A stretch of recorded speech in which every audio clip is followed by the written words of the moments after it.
très nombreux sur les gradins du studio 17. Eh bien, nous accueillons Fabienne. Fabienne Égale, qu'on ne présente plus. Je te plais, Fabienne? On se croirait à Dallas. Mais écoute, j'ai voulu, oui, en plus nous sommes mercredi, et je me suis dit que faire un petit peu cow-boy, c'était bien pour nos petits amis. C'est très bien. En plus, tu vois, je t'explique, c'est du lin. Alors, plus c'est cher, plus ça se froisse. Et moins c'est pratique. C'est extraordinaire. Oui, je vous le recommande. On fait du lin froissé, c'est encore mieux. Ah oui, oui, mais c'est la mode d'ailleurs. Il faut que ça soit froissé. Toi, t'es superbe. Qu'est-ce qui est écrit sur ton... Studio artiste, rien que ça. Oh là là! Et des artistes, il y en a sur ce plateau. À tes côtés, 3 jeunes femmes, 2 jeunes gens, célibataires de surcroît. Leur cœur ne bat que pour toi. Oui, et le cœur bat d'angoisse aussi.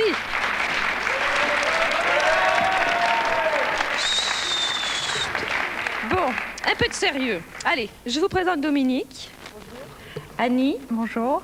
Véronique, Bonjour. Frédéric Bonjour. et Pierre-Jean, Bonjour. qui vient tout droit de Cannes.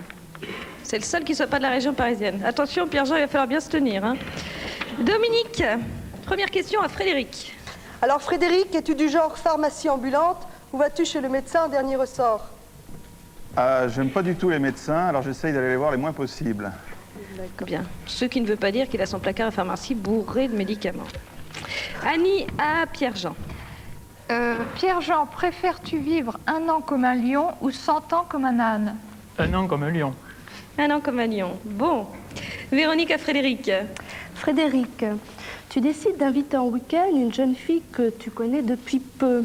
Celle-ci te conseille de demander la permission à son père. Que fais-tu? Oh oh. Bah, s'il faut en passer par là pour passer un agréable moment avec elle, je vais le faire. Bien. Bien élevé, hein. Dominique à Pierre-Jean. Il ne vous enlèvera pas. Pierre-Jean, es-tu du genre chaque place à sa chose et chaque chose à sa place?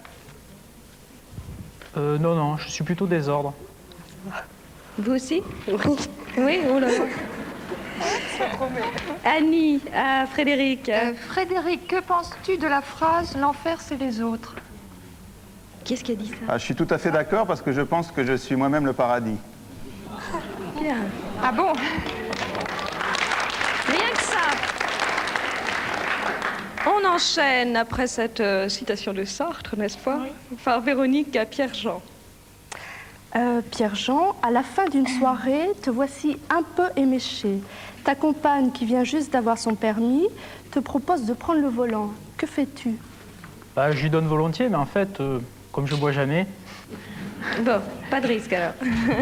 Dominique à Frédéric. Frédéric, que penses-tu de l'intuition féminine? Ouh là là, Fameuse je intuition. m'en méfie beaucoup, mais il faut reconnaître que de temps en temps, ces demoiselles nous sont supérieures quant à leur intuition. Mais méfiance. Pour une fois que c'est pas moi qui le dis. Annie à Pierre-Jean. Que préfères-tu, les années 70 pour la libéralisation des mœurs ou les années 80 pour le retour à la chasteté? Je préfère les années 80. Vous trouvez qu'on revient au retour de la Pour être chasteté? franc. Complètement, oui. Ah oui? Ah bon. Véronique à Frédéric. Frédéric, portes-tu un nœud papillon pour faire chic ou pour t'amuser? J'en porte jamais, alors, mais si je devais en porter un, ça serait plutôt pour m'amuser. Vous n'avez pas de chance avec vos questions, hein? Il y en a un qui boit pas. Le nœud pape non plus, ça marche pas. Dominique à Pierre-Jean. Pierre-Jean, on dit qu'il faut tourner 7 fois sa langue dans sa bouche avant de parler. Y parviens-tu? Oui, oui, parfois. Pas tout le temps, quand même. Je dis parfois des bêtises. On est humain. Annie à Frédéric. Frédéric, ce qui te dérange le plus, c'est d'avoir une femme supérieure par la taille ou par l'intelligence ou par le salaire? Diable, diable. Par la taille, ça sera un peu difficile, par l'intelligence aussi. Maintenant, Ça va? ça ne me dérange pas du tout que ma femme gagne plus que moi. La salle croule sous les applaudissements, mais nous, on n'a pas entendu la fin. Entendu la fin. Alors, voilà. Oui, Alors, et la fin, c'est que ça ne me dérange pas du tout qu'elle gagne plus que moi. Donc voilà. c'est- Vous êtes terriblement beaucoup plus grand et tellement beaucoup plus beau. Mais par contre, qu'elle gagne plus de sous, ça vous gêne pas. D'accord. Ça, c'est Frédéric? C'est Frédéric, ouais. Humour, hein. Ah oui, Attention, oui, quand on même. va le prendre au premier degré, quand même. Quand même, ouais. Ouais, ouais. Bon. Bah écoutez, Moi, j'ai une petite préférence pour Pierre-Jean à cause du désordre. oui, parce que vous préféreriez être avec quelqu'un de désordonné qu'avec quelqu'un d'ordonné. Non, mais disons qu'il sera moins Embêtant. embêtant. Il n'y aura pas, écoute, les chaussettes sont sur le lavabo. Je trouvais que Frédéric avait un petit accent, non? Je sais pas, Ah, non. méridional un petit peu. Frédéric, un Non, petit c'est accent. Pierre-Jean qui vient de Cannes, non? Qu'est-ce qu'on pourrait lui faire dire le dôme et la coupole. Frédéric, vous avez un petit accent? Un petit accent? Oui. Ah oui, Oh, c'est oui, possible. oui, c'est vrai. Et léger, hein? C'est possible. L'exotisme. Ouais. Enfin, Frédéric, oui, Frédéric, j'ai une petite préférence pour Je crois que c'est Frédéric. deux personnalités très différentes, alors ça va être Ouais, mais difficile moi je à la trouve assez trancher. sympa tous les deux. Ouais. J'ai l'impression que Frédéric, c'est un petit peu intellectuel, sûr de lui, en tous les cas. Moi, je prends Pierre-Jean. Allez, on y va. Pierre-Jean, Vous passez au vote. Pierre-Jean, allez, Pierre-Jean. Tout le monde pour Pierre-Jean? Bah écoutez, vous trouviez que Frédéric était pas mal non plus, puis maintenant tout le monde veut voter pour Oui, Pierre-Jean. mais enfin, Pierre-Jean pour le désordre. Bon, Il sera alors, moins... Pierre-Jean parce qu'il range pas. Tout le monde est pour Pierre-Jean. Oui, pour des raisons différentes. Bon, Non. bon, sûr, hein? De toute façon, Bon, alors je pars à côté. De toute façon, oui. Écoutez, Frédéric. Bravo. Bravo, Charlie. Frédéric, moi je vous trouve aussi sympa l'un que l'autre, mais enfin, Vox Populi, Vox Dei, elles ont choisi, ça y est, on y va. Bon bah, Allez, vous allons. êtes membre du club TF1 et on vous donnera la carte 1000 services, merci. Frédéric est scaphandrier. C'est ce qu'il m'a dit tout à l'heure. Il plonge avec un scaphandre et tout. Eh bien, alors, à Pierre-Jean, Dominique. Alors, accepterais-tu d'être mère porteuse? D'être une mère porteuse? Oui. Non, je crois pas, parce que je pense que ce sera déjà difficile de porter un enfant. Enfin, je veux un enfant, mais alors être mère porteuse, non. Je pourrais pas me débarrasser de mon enfant. Hein. Dominique. C'est Dominique, oui. Voilà. On passe à Annie. Annie, préfères une grande villa à Roubaix ou un petit appartement à Cannes? Un petit appartement à Cannes. C'est bon pour vous, ça marche. Véronique. Véronique, si ta famille refuse de recevoir l'élu de ton cœur, que fais-tu? oh, je crois que la Terre est assez grande. On peut très bien convoler ailleurs. Ah, vous quitteriez votre famille à Dominique. Dominique, lorsque tu achètes un vêtement, es-tu du genre à tout faire sortir et à ne rien acheter? Oh non, parce qu'en général, je sais ce que je veux, et quand je vais acheter un vêtement, je prends celui qui me plaît et je fais pas tout déballer, je sais ce que je veux. D'accord. À Annie. Que penses-tu des produits de beauté pour hommes? C'est très bien parce que je pense que la beauté doit être partagée entre les hommes et les filles. Tout le monde doit s'occuper de soi-même. C'est très bien. À Véronique. Es-tu pour ou contre l'avortement? Pour ou contre l'avortement, si l'occasion se présente, évidemment, il faut examiner le problème, mais je pense que d'une façon générale, je peux être que pour, même si ça ne me concerne pas personnellement. À Dominique. Alors, une bouteille à moitié remplie, et à ton avis, à moitié pleine ou à moitié vide? Vous picolez? Ça dépend du contenu de la bouteille. Si c'est une bouteille d'alcool, pour moi, elle sera à moitié vide. Si c'est une bouteille d'eau, elle sera à moitié pleine.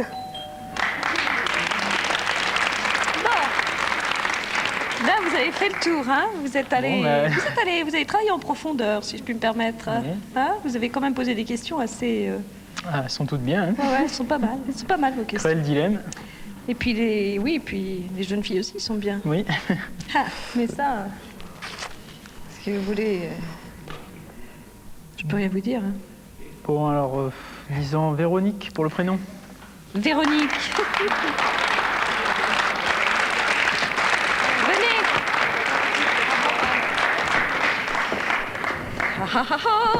Le voilà. Dominique, Annie, Véronique, vous pouvez lui dire bonjour et puis vous venez le rejoindre et vous avez le droit de l'embrasser. Voilà. Voilà, vous restez là. Merci à vous deux et vous aurez la carte du club TF1 qu'on vous remettra tout à l'heure. Voilà. Bien. Et maintenant, vous avez 2000 francs pour passer la soirée ensemble. C'est quand même pas mal. Honneur aux dames. Quelle galanterie, voilà. Il a dit honneur aux dames. Tu as remarqué, Fabienne, qu'il avait un petit air aussi sur l'autre chaîne, mais c'est pas grave, de Gérard Rolls. Ah, ben on me l'a déjà dit. Oui. À Oui, l'antenne, c'est vrai. c'était frappant. Ah oui, oui, Absolument. tout à fait, le même sourire. Décidément, le public aime bien Gérard parole. Eh bien, j'espère que vous aurez le 7 d'or demain avec Simone, le 7 d'or de tournée manège, avec le meilleur score de la semaine pour partir en Roumanie. À demain. Voilà, vous êtes de quel signe tous les deux? Scorpion et cancer. Ah, Scorpion et cancer, à mon avis, c'est un couple qui mérite qu'on s'y intéresse. On va peut-être demander une consultation spéciale à Elisabeth Tessier. Scorpion et cancer, ça va bien ensemble? Ah, super bien. Ce sont nos jeunes célibataires. Ah, mais c'est formidable. Ça s'annonce Il y a les meilleurs augures, mais il faut voir le reste du auspices. thème. Hein, mais enfin, a priori, Voilà. il y a des chances. Alors, ils vous demanderont peut-être une consultation après l'émission. Pour l'instant, l'heure est grave. Oui. En sympathique toutefois, hein, n'exagérons rien, avec Jean Amadou et puis Gérard Tinec qui partage votre existence depuis 4 ans, Elisabeth. Oui. L'âge de la République. Comment vous êtes venu à l'astrologie? Par quelle voie mystérieuse et étrange êtes-vous arrivé, vous qui étiez au départ faite pour devenir professeur de français? Ce que je suis d'ailleurs devenue. Ce que vous êtes devenu, oui. Oui, oui. Mais c'est antérieur à ça. C'est-à-dire que j'avais 14 ans et je me trouvais... Souvent, les vocations se déterminent vers 14 ans et demi à cause de la mi-temps de Saturne. Mais je ne vais pas faire un cours. C'est vrai. C'est ça. Bon. Et j'étais tout simplement dans une salle d'attente de dentiste et je suis tombée sur un de ces mensuels d'astrologie, vous savez, un de ces magazines sur les astres. Et j'ai lu la typologie, là, comme ça, la description des Gémeaux, la description des Scorpions, des Balances. Je trouvais ça très amusant. Mais je me suis dit, bon, c'est peut-être amusant comme ça, mais encore s'agit-il de voir si ça correspond à la réalité. J'ai commencé autour de moi à observer un peu les comportements de mes copines en classe, etc., des amis de mes parents. Et effectivement, je trouvais qu'un Gémeaux n'avait pas du tout ni la même physionomie, même, ni le même comportement, les mêmes réactions qu'un Scorpion. Et j'avais donc un a priori, disons, déjà positif. Et puis après, je me suis terriblement méfiée de l'astrologie parce que j'ai fait des études universitaires et que, bien entendu, tout le monde sait, l'astrologie n'est plus reconnue. Elle l'a été jusqu'au XVIIe siècle, elle ne l'est plus, mais elle va bientôt l'être de nouveau. Bon, et ça, c'est mon côté Jeanne d'Arc. Oui, mais vous serez le Nicolas Flamel du XXe siècle. Voilà, donc c'est exactement. chez le dentiste que C'est ça le s'est passé dentiste. la première fois, Voilà. c'est chez un dentiste. Après ça, j'ai rencontré Fellini qui m'a vivement encouragée à devenir astrologue parce que lui, il croit beaucoup à l'astrologie, ce Capricorne. Et il m'a dit, l'astrologie est une science merveilleuse, vous allez vous ennuyer dans ce tournage. Je partais en Yougoslavie tourner un film avec Burt Lancaster, mais c'est le seul navet que j'avais tourné Burt Lancaster, c'est avec moi, c'est pas de chance. Et comment dire, j'ai emporté plein de bouquins et c'est là que j'ai vraiment appris toute la démarche. Mais l'astrologie. enfin, ça a commencé Voilà. chez le dentiste. C'est vrai. Essayer de faire dire pour nos candidats à Gérard. Gérard, la toute première fois qu'Elisabeth a lu un magazine d'astrologie, c'était dans un endroit où on lit, mais peut-être pour dissimuler, si vous voulez, un peu son angoisse. J'ai un médecin, un médecin, un dentiste. Oui, plus précisément, si je vous dis... Il l'a dit, il l'a on dit. y- Pharmacien, Non mais non. il l'a dit. Vous y êtes presque. Vous direz que c'est un endroit où on parle de roulettes et Mais de... il l'a dit, Jean. dans une salle d'attente. Voilà, c'est un dentiste, exactement, c'est ça, oui. C'est pas facile. Et moi, je n'ai pas entendu les enfants. Ah bah oui. Jean, une seconde pour vous présenter nos Il a dit invités, médecin. Simone Ludo et Joël Oui, mais il fallait bien que Pastoret je... qui jouent oui, avec mais nous. d'accord. Mais il fallait bien que je passe mes roulettes et mes couronnes, parce que sinon, alors où est l'intérêt, hein? C'est pas facile, ça, les enfants. Les trois couronnes, souris, les trois grâces qui sont là. Je voudrais que vous me racontiez votre anecdote de la femme de ménage, parce que je la trouve superbe. Ah oui, elle est assez drôle. Enfin, elle nous a fait beaucoup rire, Gérard et moi, il faut dire. Il y a quelques semaines, c'était avant Noël, j'étais en train de prendre une douche un samedi matin, et puis le téléphone sonne, et ma femme de ménage, je ne sais pas où était Gérard, il devait promener le chien ou je ne sais pas quoi, et la femme de ménage a répondu probablement. Enfin, je m'en suis pas souciée, et puis en sortant de la salle de bain, elle parle très bien français, elle s'appelle Concepcion. Et en sortant, je lui dis, au fait, j'étais en train de me rhabiller, et puis elle me dit, je lui dis, mais qui a appelé? Est-ce que quelqu'un a appelé? Et elle me dit, oh là là, vous savez, il y en a qui ont, qui ont de l'argent à perdre parce que j'ai reconnu la sonnerie de l'étranger. Elle me dit, j'ai dit à cette espèce de fou, là, il y a encore un qui vous en veut. Elle me dit, il m'a dit que c'était le roi d'Espagne, moi j'ai dit que c'était l'impératrice d'Autriche. 2 fois il m'a appelé, 2 fois, j'ai raccroché. Alors c'était le roi Et d'Espagne. c'était le roi d'Espagne qui avait été. J'étais très très gênée, mais on a beaucoup ri. Et vous avez rappelé Juan Carlos? Oh, bah, évidemment, voilà. C'était très drôle parce que j'osais pas le dire à ma femme de ménage qui était espagnole, que je connaissais. Gérard, est-ce que vous vous souvenez qu'Elisabeth a, sans le vouloir, en tout cas votre femme de ménage plutôt, a sans le vouloir failli créer un incident diplomatique entre la France et l'Espagne, Quand même pas. 2 pays qui n'ont pas besoin de ça pour l'instant? Oui, ça me... Oui. Oui, oui, ça me dit quelque chose. Oui, ben, si ça vous dit quelque chose, dites-le nous alors. Ben, je pense, si je ne me trompe pas, elle vous a raconté un jour qu'il n'y a pas longtemps où, le roi d'Espagne a appelé à la maison. Exactement, c'est justement. Eh bien, tout cela arrange nos affaires, Joël et Simone. 400 francs déjà. Combien? 400 francs déjà. Est-ce que vous êtes une bonne cuisinière, Elisabeth? Oui, mais par grand vent, rarement. Assez rarement et jamais le dimanche. Hein. J'aime pas faire la cuisine le dimanche. Ah bon? C'est dommage, c'est là que... Oui, je n'aime pas parce que je préfère faire un brunch le dimanche, me lever lentement et faire un brunch et le prendre ailleurs. Très bien. Voilà. Gérard, elle m'a répondu exactement, je fais ça d'une manière exceptionnelle, mais jamais le dimanche. Il s'agit de quoi, à votre avis? Façon de dire les choses. Qu'est-ce qu'Elisabeth fait remarquablement et qu'elle se refuse à faire le dimanche? Alors là... Il faut lui dire rarement. Et il n'a pas rougi quand même. Rarement. Vous voyez pas? La cuisine, mon cher Gérard, elle l'a fait peu souvent. Quand elle l'a fait, c'est remarquable, mais elle refuse à la faire le dimanche. Elle vous a dit qu'elle fait la cuisine chaque semaine ou... Non, elle le fait. Elle m'a dit qu'elle faisait la cuisine très rarement. Très rarement. Oui, bien ça. Mais très bien. Est-ce que vous êtes une jalouse qui se lamente ou une jalouse qui tue? Ah oui, moi je tue, moi. Vous tuez. Ça se voit pas? Il m'avait semblé le deviner, mais je voulais vous le faire confirmer. Ah si, non, moi je suis pas du genre à faire de la complaisance morose et à crever dans mon coin de jalousie. Non. Vous exécutez. Oui, c'est-à-dire que j'ai pas beaucoup l'occasion, mais je sens que je serais de celles qui exécutent. Si la chose se présentait. Là, si vous faites un gros plan sur les yeux, il y a en effet, et là les yeux revolver, comme dit la chanson, croyez-moi. Gérard, à votre avis, est-ce que le cas échéant, je dis bien le cas échéant, puisque l'occasion ne s'est pas présentée et que j'espère elle ne se présentera jamais, est-ce que vous pensez qu'Elisabeth est une jalouse qui geint ou une jalouse qui tue? Certainement pas une jalouse qui geint. Donc? Alors, il ne reste que la deuxième solution, il ne reste pas d'autre. Ils se connaissent bien quand même au bout de 4 ans. Nous en sommes à 2, 4, 600 quand vous étiez au collège, quand vous étiez une petite fille, vous aviez un surnom.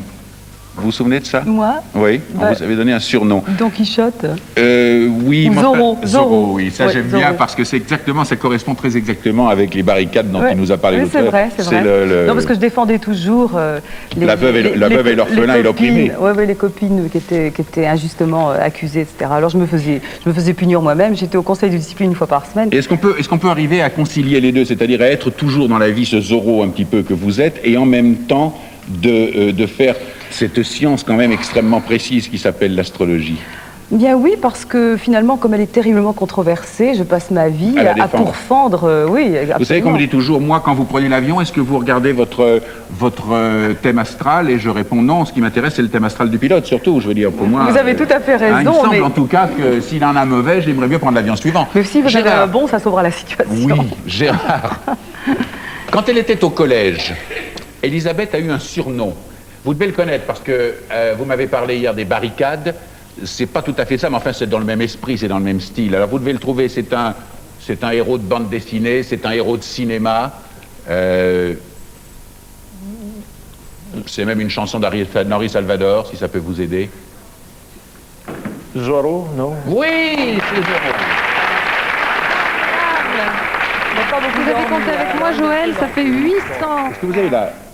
On en a parlé tout à l'heure, alors je ne vous pose pas la question, je sais que vous l'avez pas. Vous êtes comme moi, vous avez une grande lacune, c'est les noms. Ah oui, c'est les noms dramatique. propres. Moi, heureusement, j'ai les signes, ça me sauve. Je me rappelle toujours le signe de quelqu'un, pas son nom.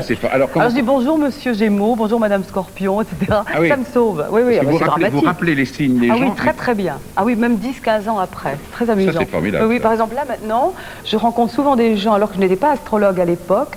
Par exemple, je me souviens le signe de mes professeurs de français quand j'avais 15 ans, c'est fou ça. alors que j'étais pas du tout Et astrologue. comme vous avez rencontré Gérard le 10 mai 81, le signe de François Mitterrand, c'est Oh, ben c'est Scorpion, ascendant Balance. Gérard, en quoi sa parfaite connaissance des signes pallie quand même chez Elisabeth une grave lacune de sa mémoire? Je pense elle se rappelle très très bien. Parfois, après 10 ans ou 20 ans, elle se rappelle le signe de quelqu'un, mais même si c'était hier, parfois elle ne se souvient plus du nom de quelqu'un. C'est exactement ça. Très bien. Superbe. Écoutez, 1000 francs hier, 1000 francs aujourd'hui. Eh ben. C'est formidable. Est-ce que vous aviez prévu ça, Elisabeth, que vous feriez gagner 2000 francs de jour? Non, mais je prévois pas tout. Heureusement, c'est très fatigant. Eh bien, il s'agissait de Simone Ludo et de Joël Pastoret, qui sont très contents, je crois, qui vont se partager cette super somme. Merci Jean. Au revoir. À demain. Elisabeth Tessier, Gérard Sinego s'en vont à nouveau sur la route de leur vie commune.